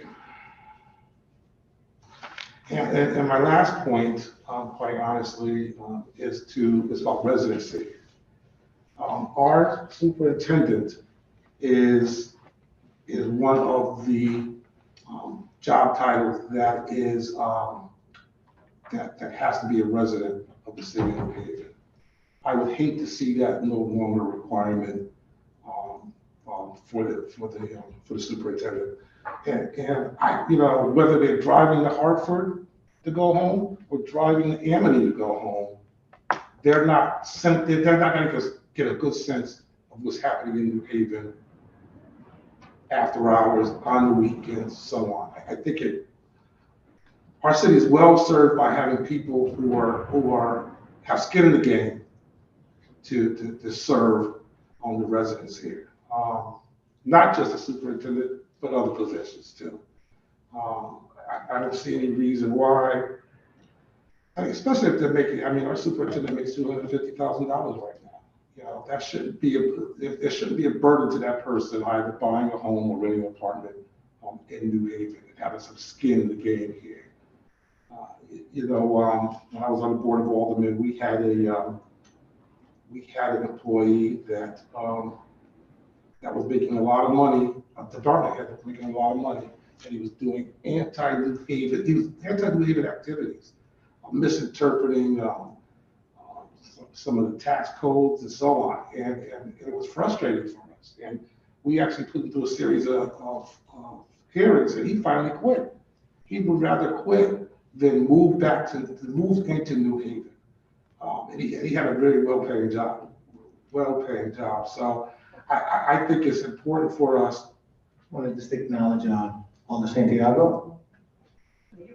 Thank you. So I think it's important for us to maintain on the residency requirement, especially with the superintendent of schools. And I can tell you, besides talking about accountability, besides the fact that we streamline the contracting process and the budgeting process and increased transparency, there are a whole lot of other very small but important victories that the elected members have led on the board. Now, sometimes it gets a little funky, it gets a little rambunctious. But the fact is, that's democracy, right? Democracy is not pretty. It's about having opposing views, debating those opposing views in public, and making decisions based on what they feel is in the best interest of this district. I think we all want the same thing. We just see different ways to get there. And I think having more elected members on the board would get us would have a diversity of opinions and voices that would well serve this district at the end of the day. Thank you. Any questions from commissioners? Yeah, good evening. Good evening.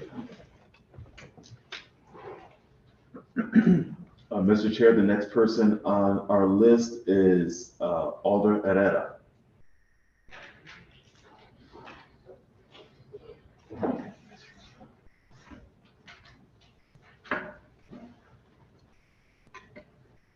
Good evening. Blanca Rivera, in Casa Street, Elder Movement. Thank you for the opportunity to talk about this.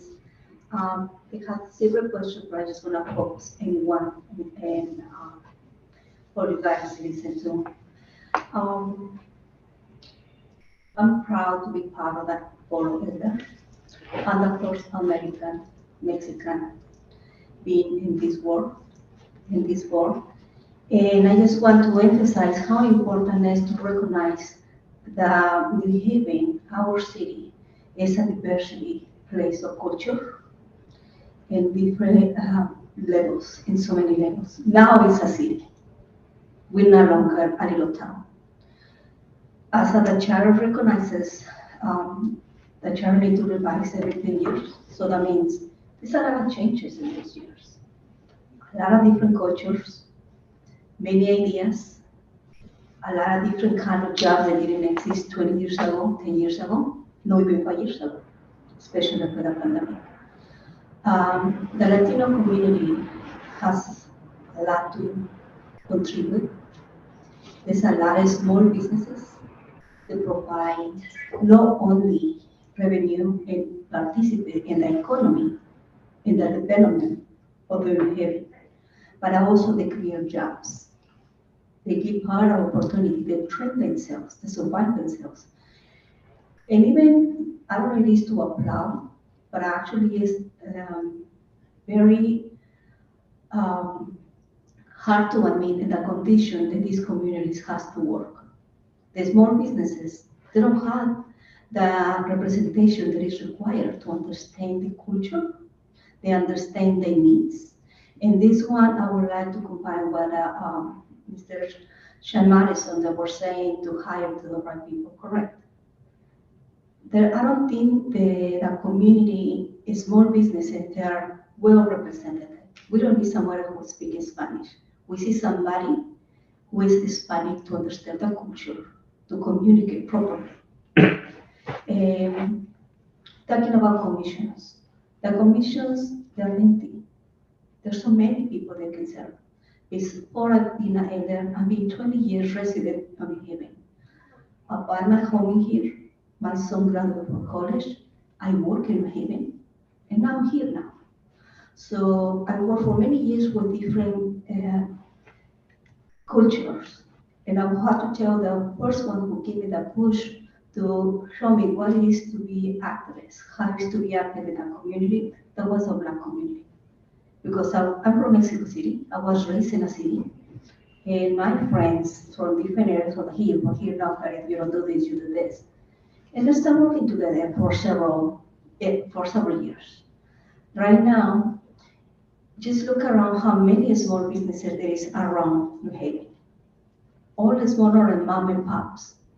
We have to give the opportunity to these people and recognize it in the commissions. I'm not saying for everyone, but it's a lot of people that are real immigrants. They're living here in New Haven. They are homeowners, they are business owners, and definitely they are contribute to the community. The diversity, the culture, there enriches the whole city in so many ways. Not only I speaking for the Latinos, I'm talking about for different cultures in the Black community. My best friend is from Barbados, and they tell me that it's different from the people from Jamaica. So we really need to think harder when we including these opinions. And I ask you, can you please seriously consider that the charter is allowed to the legal immigrants to be part of these commissions, to have a voice, to express what they need, to give opinions, because they're working hard with me. In a lot of them, they are the ones that be creating many problems for quality of life, which is that nobody asking nothing extra. Quality of your life to improve the lifestyle of every single child. Please consider the petition. It's really important. And again, homeowners, small businesses, a lot of professionals that we have in here. Currently, this city is no longer 20 years ago. There's a lot of participation that these communities bring to the city. Thank you. Any questions? Thank you. I'm just trying to understand. So you're asking, and good evening, Alder. Good evening. You're asking that we allow more people to participate in commissions Yes. where now it's established that in order to be a part of a commission, you have to be an elector of the city. What I have understanding is that you need to be American citizen to be an elected for any part of that committee. And if this charter help to recognize to move those, they don't have to be citizens, but if at least they go are legal immigrants. A lot of those we are capable with that. So you have to be an elector. You have to be registered to vote with some Oh, party. no, counting on that is the electors. There are in electors, I understand. But that is one of the things that I would like to you consider how we can work it out from the chart. Because the fact that we are here, and I counted myself, I'm Mexican American. How many of you guys see in the board? I'm the only one. So how many are outside? And I talk about with how many from Ecuador, from Peru. There is so many, there was so much culture that we really need to really cultivate the value that we have. And putting all of that in counting on the commissions is gonna speak volumes. Because we are talking about education, again, development. Please do not regard that. Because how many people, you just heard that the administration, how many people they're willing to work in here? Now, how many others they're willing to live in here? They criticize New Haven like no others. But what about if you just take the job and leave? No, these people stay here. They pay taxes, they make the home, they create, they're raising the children. We are part of that community. So please seriously consider. I think I understand now. Yes. Yes, thank you. Thank you, Mr. Chair. Thank you.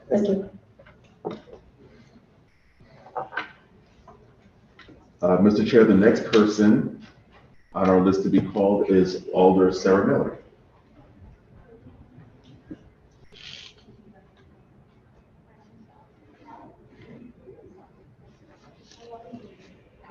Good evening. Sarah Miller, 29 Clinton Avenue. I'm the Alder from Ward 14. Good evening, Commissioners, Mr. Chair. I wasn't sure if I had time limit, so I wrote a statement. So I'd like to speak this evening on two potential revisions to the city charter. Can you hear me okay with the mask? Okay, great. The first is composition of the Board of Education. When you look at research on elected versus appointed boards, one model does not consistently outperform the other. And I don't think that there is a perfect model that on its own is an answer to the challenges that we face. However, I think change to the composition of the board would increase the likelihood of more accountability, greater responsiveness, and improved representation. And by representation, I mean inclusion of the current users of the system, who are the parents, guardians, and caregivers of current students. Since the addition of 2 elected seats 10 years ago, I've had many parents reach out to me to explore running for one of the 2 elected seats and decided against it because it meant taking on a citywide campaign. If we had more elected seats, I think we would be more likely that more people would run for them because the districts would be more manageable. I also think it would be more realistic that office holders would have greater knowledge of specific issues with schools in their districts, would know individual school leaders, would know the active teachers and parent leaders in their districts, as well as the alders, and then work as a team to address specific issues with specific schools and neighborhood dynamics related to schools. In the current structure, the districts are just too large for that to happen with any consistency. And as I mentioned, they also present too large a hurdle for some folks who are contemplating running. So for these reasons, I'd like to see more elected seats in general, and a shift to 4 as proposed by some in our community, I think would be a step in the right direction. Also related to Board of Education is the role of the mayor. And this is an item on which there is pretty much a national consensus and on which we are an unfortunate outlier. It is almost unheard of for a mayor to be a voting member of a Board of Education, because it contributes to hyper politicization. And I think we've seen that again and again since we brought that dynamic here. We saw one version of it in the previous administration with near constant drama at the meetings, and we see a different version of it now, wherein the mayor takes few positions, and we see almost absolute silence from most of the board members on many, many items on which there should be a serious push for action.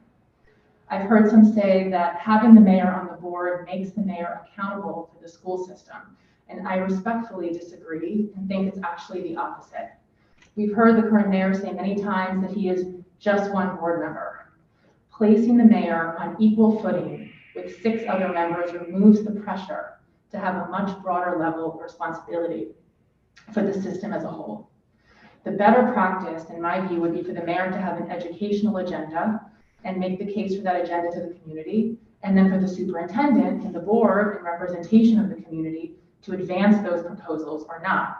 In the same way that we on the Board of Alders have our agenda and advance initiatives from the administration or not, with some degree of independence and distance. The separation of powers is pretty important to a healthy system, and I think we should restore it here. I also think we should consider adding a requirement that at least 2 members of the Board of Education are current New Haven Public School parents, guardians, or caregivers at the time of their election or appointment. The Board of Education currently has no one in this category except the mayor. And this has implications all the time, but especially when large decisions are made, like the selection of a new superintendent. There is no one who can speak to what kind of homework their kids come home with, how their kids feel about school, how responsive teachers, principals, and administrators are to user-level concerns, etc. A healthy system needs board members who are personally invested in the system and have direct current knowledge of how the system is or isn't working. I am all for the community as a whole taking responsibility for its school system, but its current users also deserve a guaranteed mechanism for a seat at the table. Lastly, and much more briefly, I want to express support for the proposal that has been raised by our immigrant community leaders and Alder Herrera before me to allow non-electors to be appointed to city boards and commissions. The part of the city I represent, Ward 14, has a long history as a landed immigrant community, and its population is predominantly immigrants from across Latin America and other parts of the world, many of whom are not able to vote. These residents contribute in so many ways, and our city can only benefit from their increased engagement and participation in civic life. So I hope you advance both that proposal and changes to help shift our Board of Education toward greater accountability, responsiveness, and representation. Thank you. Questions? So you have something that, sure, Steph, okay. Thank you. Thank you. Alderman Moore. Mr. Chair, the last name on the list is Alder Alex Gouchene.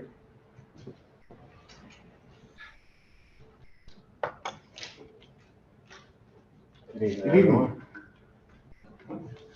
Good evening, everyone. Alex Gouchene, 1035 Chapel Street.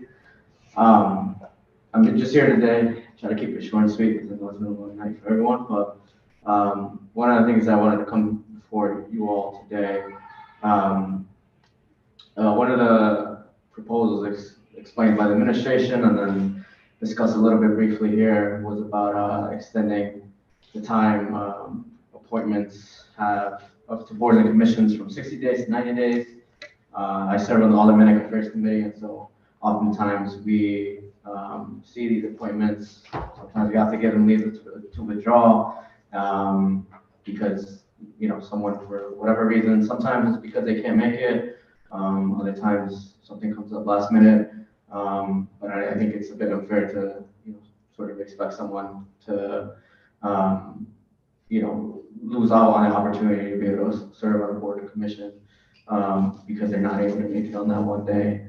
So I definitely think I'm in support of that, especially as someone who's seen and been a part of those leagues withdrawals to do that. I think on the second item that I'd like to raise, and again related to my work, you know, along with my colleagues in the Aldermanic Affairs Committee, It's been expressed by my colleagues, Alder Miller and Alder Herrera. You know, as part of my work on the Aldermanic Affairs Committee, you know, we get to hear from a lot of really interested and devoted, dedicated folks across the city about, you know, what they hope to bring to their respective board and commission. And while at the same time, a lot of people get appointed, there's a lot of boards and commissions that have vacancies, and we heard a little bit about it earlier. And I think common response to any vacancies is to find innovative ways to fill those vacancies. And I believe removing that elected requirement for boards and commissions specifically, because I know there's a separate proposal for, you know, residency requirements for other positions, but I'm just here to talk about boards and commissions. And I think one of those ways, again, could be allowing non-citizens to serve on city boards and commissions. I mean, you have hundreds of undocumented youth going to community colleges, local colleges, majoring in things like computer science, business, economics, things that I believe they had the opportunity to contribute, and help them expand their studies. And as a student myself, I think experiences like these and serving on boards and commissions goes a long way towards, you know, bettering the city that we all come from. And then secondly, you know, a lot of immigrants, regardless of whatever region, country of origin they come from, a lot of them come with experience as architects, lawyers, you know, working in economic development, some even serving in their militaries back at home. And I think it would be a great thing if we could allow those people to bring those perspectives from their home countries, and provide it here. I think the more ideas we have from different countries, I'm not saying they're all perfect, but I think they're definitely worthwhile considering. Yeah, and I think the last thing is, I mean, we saw this maybe a few months ago, but the Board of Alders waived the elected requirement for city department head because of some you know, issue with you know, they were residents of the city, but they weren't yet citizens of the city. And so there is in the charter that process to waive the elected requirement already. And so I think this would just be to allow, and that doesn't only apply to the department heads, but it also applies to boards and commissions. So just to clarify, that process would mean what I meant, going through the Board of Alders, which it did, and also just establishing that person was a resident, which they did as well. So yeah, I mean, to reiterate, I think just those two things, just extending appointments from 60 days to 90 days, and also to allow non-electors, but residents of the city to be able to serve on boards and commissions and be appointed to boards and commissions. So yeah, that's all I have for you all today. Commissioners?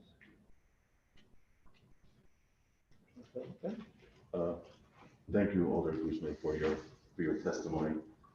This is, of course, the first time that we're hearing this part from any of our alders, which is interesting. But so let me just correct one thing. So the waiver for the department head is a waiver until, because he has applied and waiting for his papers to come in. So it's not a waiver, a complete waiver saying you don't have to be a citizen to fill that position. And so, but my question is, our boards and commissions have electoral requirements for Democrat, Republican. Are you suggesting that we eliminate all electoral requirements, or are you suggesting that we add to a commission Democrat, Republican, and someone who is a non-elector?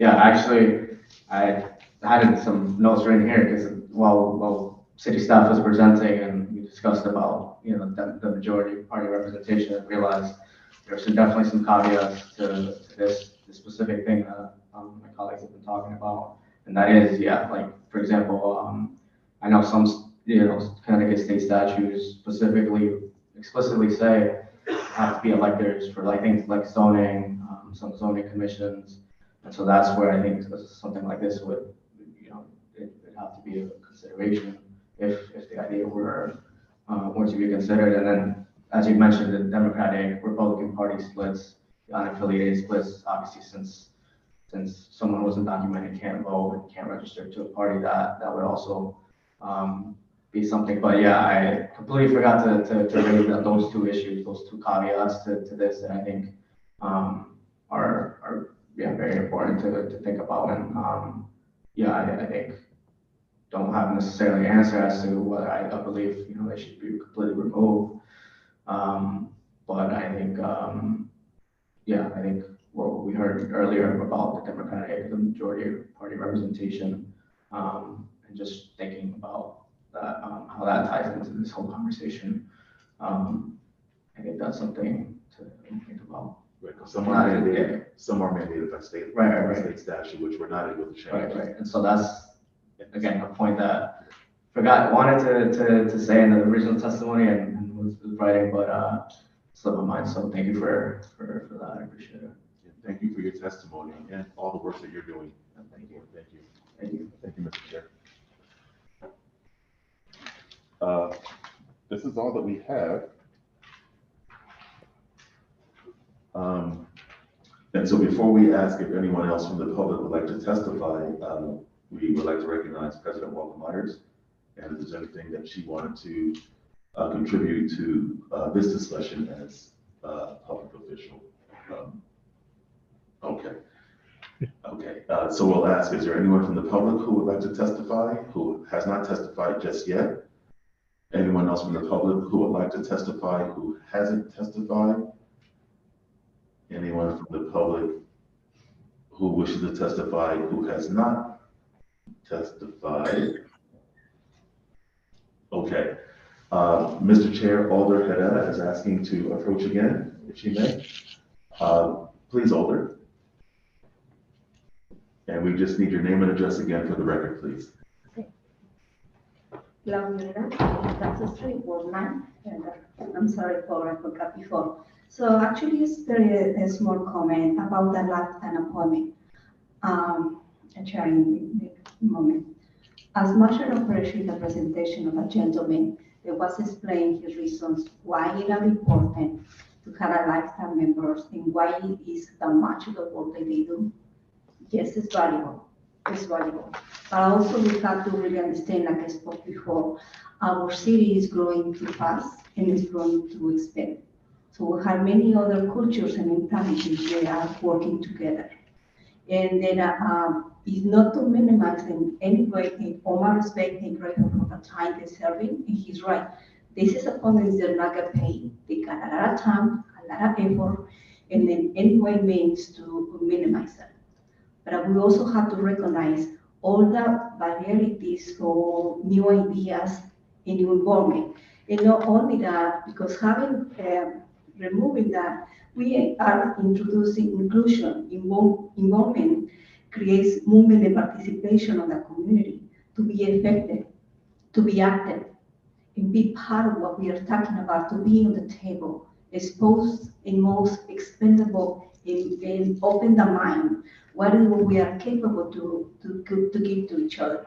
So probably I'm not saying don't have a new time, but perhaps even like we were talking 2 years, 4 years, 9 years. 9 years is too much because even the charge is 10 years.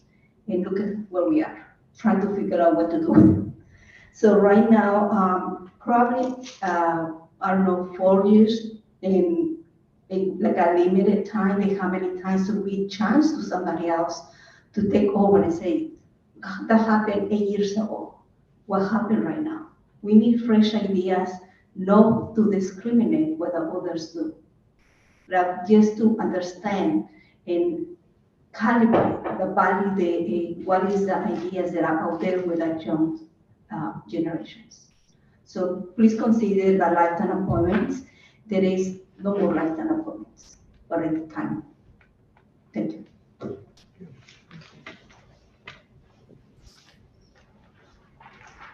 Should I ask again if there's anyone else wishing to testify, Mr. Chair? Is there anyone else wishing to testify? Anyone else who wishes to testify? And for the third time, is there anyone else wishing to participate in this public hearing to testify? Seeing none, I turn it back to you, Mr. Chair. Thank you, Commissioner Furlow.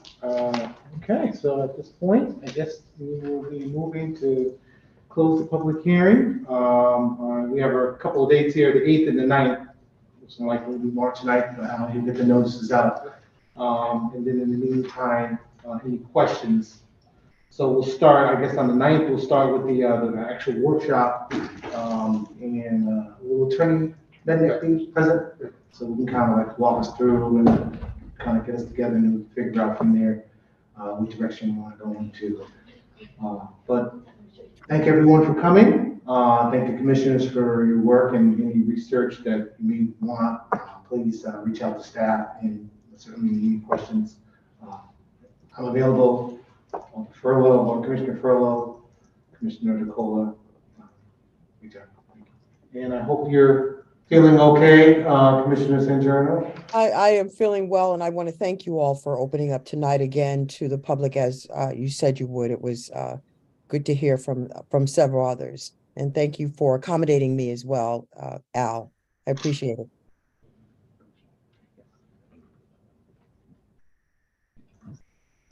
Yeah, and we will be doing another public hearing also. We're trying to figure sometime in March, to get that together. So just to accommodate Jim, may not be here, maybe at one of the schools. So we're looking at that. Just to let you know too, Commissioner.